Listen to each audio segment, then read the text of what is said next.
नमस्कार मंडळी. काल मी कारवी फुलांची व्हिडिओ टाकली आणि पूर्ण डीएम्स मध्ये एकच प्रश्न. ही कोणती बरं जागा आहे? हे कासपठार आहे का? इथे नक्की जायचं तरी कसं? चला सांगते. तर ही सुंदर जागा आहे आपल्या लोणावळ्याजवळ. पण इथे जायचं कसं? हे जाणून घ्यायचंय? चला सुरुवातीपासून पाहूयात. रविवारची झोप सॅक्रिफाईस करून सकाळी 7ला आम्ही निघालो राईडला.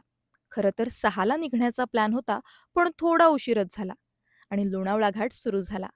मस्त थंडगार हवा आणि खूपच भारी वातावरण झालेलं.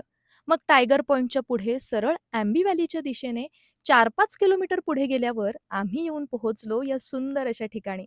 सगळीकडे या सुंदर लव्हेंडर रंगाच्या कारवीच्या फुलांची जणू चादरच पसरलेली. आणि ही फुलं म्हणे 7 वर्षातून एकदाच येतात. कारवी फुलांसह पिवळ्या रंगाची सोनकी देखील बहरली आहेत. तर सप्टेंबर ते नोव्हेंबर महिन्यात फुलणाऱ्या या फुलांचा आनंद घ्यायचा असेल तर लवकरच या प्लेसला व्हिजिट करा.